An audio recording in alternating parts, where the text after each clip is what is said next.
What's up, my wizards? It's Dev from Mtg down there on the youtube.com. We like magic, you know by now. And today, all of Aether Revolt is officially spoiled. We got about 80 cards this morning, and that can be an awful lot to sort through, and most of them are common. So what I'm going to do, instead of going through 80 cards, I'm just going to give you my top 15 best cards from the final day of Aether Revolt spoilers. Quick caveat before we start the list here. This list is going to be geared more towards cards that might possibly have a chance at seeing constructed play. We saw a lot of good limited commons and uncommons today, and in fact, like all we saw today was commons and uncommons.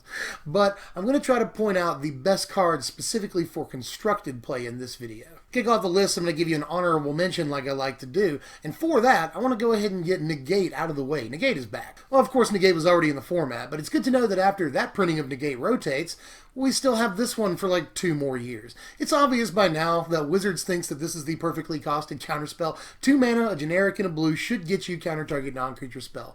And it always has been fairly costed. I wish we could get Essence Scatter back, but maybe that's not going to happen anytime soon.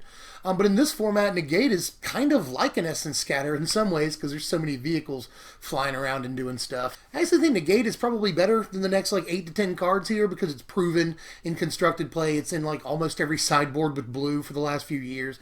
So really, really good, obviously constructed playable card here. But the only reprint of the day, we all know Negate exists. It's not exciting like the other new cards are. So I just wanted to go ahead and get it out of the way. Yay, Negate will continue to be in the format forever. Let's start the list for real here. This is number 15, Renegades Getaway right here. This is a common. It's just 3 mana, 2 and a black for an instant. Target permanent gains indestructible until end of turn. Create a 1/1 colorless servo artifact creature token. Now, I don't know that this card is going to see all the constructed play or anything, don't get me wrong, but I had to pick 15 cards and I at least wanted to highlight how good I think this is. This can sort of be a 2-for-1 card advantage, basically. If they go to like remove one of your guys and you say no and get a servo, that's awesome. You counter their spell and you got a creature out of it. That's just actually fairly powerful, to be honest with you. And one last quick note on this, it's at least some tiny bit of synergy, but it's not really that big of a thing. But it is worth noting in this format that this gives you a thing with which to improvise. So that's pretty cool too. My number 14 on the day is Shielded Aether Thief right here. That's 2 mana, 1 and a blue for a 0/4 Vidalcan Rogue with Flash. And when Shielded Aether Thief blocks, you get an energy. And you can tap it and pay 3 energy to draw a card. Now, full disclosure, I'm not really sure how much constructed play these first 3 or 4 cards might actually see, but a lot of them are just pretty high in power level, even if they don't really have a home, and Aether Thief is on that list. 2 mana for a 4 toughness blocker is good that is meant to block. He gives you energy when he blocks. That's pretty cool. A lot of creatures that we've seen in this format give you energy when they attack or something. This gives you energy when it blocks. That's pretty cool. So when it does its job, you get free energy out of it. If you tap it and get 3 and pay 3 energy, draw a card. That is actually really fairly powerful. So I don't know if this guy has a real home or anything yet, but he at least has good abilities on him and a big butt for very low cost. My number 13 is Alley Evasion here. This is just 1 white mana for an instant, and it's modal. You choose one, target creature you control gets +1/+2 until end of turn, or return target creature you control to its owner's hand. Okay, so instant speed combat trick that is modal, that right there is powerful, right? Not only can you get a 1-turn Holy Strength on a guy, that seems kind of good, depending, but you could also activate Revolt for the rest of the turn. That's cool, and save one of your guys from removal. Also awesome, so maybe get another ETB trigger on a guy. It's sort of, you know, that's a lot of good stuff going on with this card. I'm not really sure it'll be worth the slots in like budget aggro decks or anything, but maybe in like the green-white Revolt deck, that's a possibility at least. So I keep my eye out. You know, just 1 mana instant speed modal cards are just good by themselves. My number 12 is 4th Bridge Prowler right here. FBP's a black mana for a 1/1 human rogue, and when he enters the battlefield, you may have target creature get -1/-1 until end of turn. Good that it's a May ability, or else he would just kill himself on turn 1, so that's cool. I like that he's only 1 mana. I mean, 1/1's not great, obviously, but the ability to just take out a guy is pretty good. Like Festering Goblin and the like, you have to wait like until they die. This, it just happens when it enters the battlefield, and it's repeatable, you know, that's, I don't know, this just seems decent for a 1-drop, and it takes out servos, takes out Toolcraft Exemplars, by the way, that seems pretty good. Takes out veteran motorists and stuff, so It's actually got some things going for it. I don't think it's a terrible card. My number 11 is Gonti's Machinations right here. This is just a black mana for an enchantment. Whenever you lose life for the first time each turn, you get an energy. And you can pay 2 energy and sacrifice Gonti's Machinations to have each opponent lose 3 life. You gain life equal to the life lost this way. Now, in all honesty, I'm not sure if this card is bad, but it is at least interesting. It's a very, very interesting design on this card. Of course, it could lead to 12 drain over the course of the game if you do 4 of them, I guess. But what you're really looking at here is a way to trigger Revolt. That's one thing. And hear me out, it kind of looks like it might be a good one-drop in Triskaidekaphobia. Your Triskaidekaphobia will make you lose life every single turn, right? And then you can put them in range of it while putting yourself out of range of it. That seems like it might be okay. And we've got like Alms of the Vein in this format. That's also burn, so if you wanted to make like a black burn deck, you've got the stuff for it. The card at least looks really fun to try and brew around. And I'm not going to really talk about it today, but I will go ahead and show it to you right here. There's this common white creature. Actually, it might be uncommon. But either way, there's this white creature they spoiled today that allows you to bring enchantments and artifacts, both at the same time, by the way, back to your hand if you sacrifice it. So you could bring Gonti's Machinations back to your hand, play it again, you get another 3 drain out of it, you know. It just seems like a fun budget deck to try and brew up. So I'm interested in the card, even though I don't know it's the best card ever. It's just a really, probably one of the most interesting designs we saw today. My number 10 is Defiance Salvager. It's 3 mana, that's 2 and a black for a 2/2 Aetherborn Artificer with sacrifice an artifact or creature, put a +1/+1 counter on Defiance Salvager. Activate this ability only time you can cast a sorcery. I like the mild +1/+1 counter theme that runs through this set. Not a whole lot of people have talked about it. We're all talking about Revolt. But there is a minor +1/+1 counter theme in this set, and this goes pretty well along with it, as well as Revolt, by the way, speaking of Revolt. So this works with that. It's sort of an Nantuko Husk that you can't use on their turn. I don't know about that, and you can't like stack activations of it. If they go to remove it, you can't just like pump it higher or something. So there are some bad things about the card, definitely. But it is just a common. That's pretty cool. So we got that going for us. We can play it in Pauper or something. But I think we can already play Nantuko Husk in Pauper, so that's just better. But this does get counters, which is pretty cool. So, you know, it's another Nantuko Husk-like creature, just like Yahini for the Black-White Allies deck or the Zulaport Cutthroat Aristocats. Good movie. Aristocrats deck. So, I don't know. I think this has some implications in this format. It may actually have a shot at seeing, again, at least budget deck play, like a lot of these. Number 9 is Take Into Custody. This is just 1 blue mana for an instant. Tap target creature. It doesn't untap during its controller's next untap step. Now, I really like tempo decks. I think I've mentioned that a couple of times in the past. And some of my favorite decks have been the mono blue and blue-white tempo decks that I've made for 20 bucks in the past. And this goes pretty well in one of those. We already had Rush of Ice in the format, but I actually think this is much better. I just want to point out how good an effect like this is, especially at instant speed. Not only for tempo decks, but also for decks that want to just lock down a creature for a couple of turns, because if you lock it down during their attack step, then it's that attack step and the next one that they won't be able to attack with the creature. Rush of Ice, you'll only ever skip 1 attack step. So this is twice as good, and it's instant speed. That's just crazy. I love that this card exists at all. My number 8 is Thopter Arrest right here. It's 3 mana, that's 2 and a white for an enchantment. When Thopter Arrest enters the battlefield, exile target artifact or creature an opponent controls until Thopter Arrest leaves the battlefield. So it's a slightly more narrow Oblivion Ring. Whatever, I will totally take that in this format. And Stasis Snare is probably better, although Stasis Snare cannot target artifacts. So we got that going for us. It's at least worth pointing out because Oblivion Ring is such a strong card. And even though this is just a step down, this does take out the 2 biggest public enemies in the format. My number 7 is Consulate Turret right here. It's actually the only artifact on the list, if I'm not mistaken, in a set full of artifacts. It's 3 mana, and it's an artifact. I've already mentioned that. You tap it to get an energy counter, or you can tap it and pay 3 energy to have the turret deal 2 damage to target player. I know what you're thinking, why is this all the way up here at number 7? I think it actually make some waves in Pauper. People are talking about, you know, an energy deck in Pauper with a lot of these decent commons, especially the ones that have come out in the last few days. And this is a pretty darn good thing to pump all of your energy into, honestly. And you can just tap it for an energy to supplement other cards that need energy. So, a lot of play in this thing, you know. You can slowly win the game with it over a couple of turns. It's sort of the pauper version of a Dynavolt Tower. So just for that reason, maybe might see possible play in Pauper. I like the thing. And I know that it can't hit creatures, and that sucks.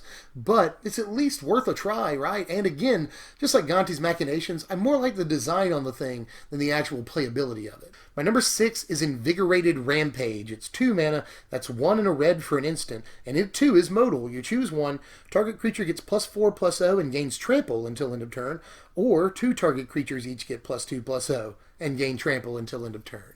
The choice on this is really, really nice. You can either stomp through with one huge creature, and even like a servo becomes a 5-something trample. That's, you know, a 5/1 trample. That's really not bad at all. Or you can spread the love and make sure that if they have a bunch of blockers, at least one of your guys gets through for more damage. So that's awesome. Or you can kill 2 guys. That's pretty cool, you know. Give your creatures a boost, kill a couple of dudes, get through for some trample. That's always good. So really think that this card is awesome and will be a powerhouse in Limited. I really like this combat trick in Limited. But outside of that, you could actually maybe see play in like a mono red deck or something. I like the card a lot. Well, some of you may have noticed a color that has been conspicuous in its absence on this list, and that is green. Keen observers will have noted. So here's the thing about that. I actually think, for realsies, being as objective as I can, and green is not my favorite color in Magic, I just want to point that out, that the rest of the cards, the top 5 cards that were spoiled today, are actually all green. And I know that a lot of YouTubers and other people making these lists would probably want to spread out the last 5 entries among all the colors and stuff. I'm not going to do it. I actually think that wouldn't be objective. I objectively think that the 5 best cards spoiled today were all green. So let me start with number 5 here. This is Highspire Infusion right here. It's 2 mana, that's 1 and a green for an instant, with target creature gets +3/+3 until end of turn, and you get 2 energy counters. Okay, not giant growth, but 2 mana for +3/+3 is a fine deal. That is a fine deal. And not only that, you get the 2 energy for free. Like, that's, you know, in a way, it's pretty cool right there. These green-red energy-based decks really, really needed a piece that resembled this. You know, a few of them use a couple of other pump combat tricks or whatever. I think that this will become the default combat trick for pumping in that deck, almost certainly. The fact that it gives you the 2 energy puts the card way over the top in those decks, gives you a whole other attack step with the Lathnu Hellion or Revolte Brawler. Some of those decks play Servant of the Conduit. It gives you more mana fixing with Servant of the Conduit. It also makes the Elephant more playable. Just so many good things about this card in that deck, and I think it will almost certainly see some play. My number 4 is Malthus Revolutionary. It's 3 mana, 1, a green and a green, for a 3/3 trample. When Malthus Revolutionary enters the battlefield or dies, for each kind of counter on target permanent or player, give that permanent or player another counter of that kind. This looks supremely powerful to me in some ways, you know. First of all, it's not a bad deal in and of itself. 3 mana for a 3/3 is okay. And it's got both an enters trigger and a dies trigger. That's great, especially on a card that's already kind of aggressively costed. So I love that it works with any kind of counter, whether it be poison counters, +1/+1 counters, -1/-1 counters, charge counters, or loyalty counters even. So, what, experience counters? There's so many awesome things that you could do with this, at least theoretically. And even in the +1/+1 counter decks that are going to be in, you know, draft and in the budget, you know, reaches of standard, this looks like it might be a pretty fair card. I like the thing a lot. We're in the top 3 here. This is Lifecraft Awakening. It's X and a green for an instant with put X +1/+1 counters on target artifact you control. If it isn't a creature or vehicle, it becomes a 0/0 construct artifact creature. Okay, alright, so a Hell from Beyond, kind of, that targets your artifacts. It is still instant speed. It just has... And by the way, you could just make like a clue into a huge guy at instant speed. It's so good. Or like you can put a bunch of counters on your Smuggler's Copter at instant speed, or your Heart of Quran, or whatever vehicle, you know. Just like this looks kind of sort of unbelievable to me. And I'm a player that used to love Howl from Beyond, and I know that Howl from Beyond isn't as good without like Dark Ritual and stuff, but this still looks insanely solid. You get counters out of it. You get toughness out of it. Howl from Beyond didn't do that. It's still instant speed, and I know it doesn't target creatures, so it's a little more narrow than Howl. But in this format, with servos and clues and all the artifact creatures, you know, this just looks really, really insane. The card is... whew. Now, it was really hard deciding between number 2 and number 1 which should take which slot. But I've decided that number 2 is going to be Unbridled Growth here. This is just a green mana for an aura that enchants lands. Enchanted land has tap, add 1 mana of any color to your mana pool. And sacrifice Unbridled Growth, draw a card. Okay, what? Like perfect mana fixing for only 1 mana. You can put it on any land. That's pretty cool. And you can sack it to draw a card, triggering Revolt. That's awesome. This puts an enchantment in the graveyard for Delirium. That's crazy. And at worst case scenario, it's 1 mana, draw a card. That's just, all of that is great, you guys. Like, this is just a common, which is pretty insane. This could easily have been an uncommon, or even a rare that people would have fussed about being a rare, but they could have done that. This is just insane mana fixing that does a lot for a lot of decks in this format and draws cards. Like, bully on this. This is a ridiculous card, you guys. My number 1 card of the day here, and again, I think you could switch numbers 2 and number 1, but still, I'm going with it. Number 1 is Narnun Renegade. This is just 1 green mana for a 1/2 elf warrior with Death Touch and Revolt. Narnun Renegade enters the battlefield with a +1/+1 counter on it if a permanent you controlled left the battlefield this turn. So in Modern, crack a fetch, get a 2/3 Death Touch on turn 1. That is nice and much easier to pull off than like Wild Nicatl or something, you know? And I'm not saying Wild Nicatl is like hard to pull off, but still, this could go into the Zoo deck for serious faux shiz. I love they slap the Death Touch on that. This thing, that pushes this thing, and you can tell they wanted to push it by slapping the Death Touch on. This is another thing that could have easily been a rare and is workable in Standard too, with things like Evolving Wilds or just under normal gameplay stuff, you know what I mean? Just under the regular controls of a normal match. Your guys will die early game, and then suddenly you get to play like a 2-drop and a 2/3 Death Touch in 1 turn on turn 3. That's just so good. Like, I really, really think that this card is pushed all the way up to be Standard playable, if not Modern playable. I think that cracking a fetch and getting a 2/3 Death Touch on turn 1 is something that decks want to do. So let me know how you feel about this pick. Is it slightly too bad for Modern play? But in Standard, I do think the card absolutely has the legs to be a great 1-drop for the green Stompy deck I keep bringing up. I think we might be at critical mass to make that deck happen, especially after some of the stuff we saw today. Whew, some exciting stuff, and that is all of the Aether Revolt spoilers right there. All 184 cards are out. You can go look at them. I'll give you a link in the description to Mythic Spoiler. That's the site I use. So you can look at all the stuff I didn't cover today, because there is some decent stuff out there, especially for the limited environment. But as far as that's concerned, don't worry. The next video I'm putting out will be your pre-release guide, your guide to the limited environment in this format. I've been keeping tabs on it ever since spoilers first started. I actually seriously, for realsies, think that this might end up being, quote me, maybe the best limited environment ever. And people have talked about this. You know, Return to Ravnica was a great limited environment. Khans was a great limited environment. Innistrad was a great limited environment. This is shaping up to just maybe possibly be the best ever, and I'm not saying that lightly. Seriously. So stay tuned. Next video is going to be the limited guide. We'll tell you all about the best commons and uncommons in the set, the best colors, best combinations, and the best archetypes. So stick with us for that, and after that, we'll get to the top 10 cards in the set and all the deck techs. There's so much content coming out. Make sure you hit the bell, subscribe if you're new, get those notifications, and like the video if you liked it. I'm Dev from SBMTG. Thanks for watching, my wizards.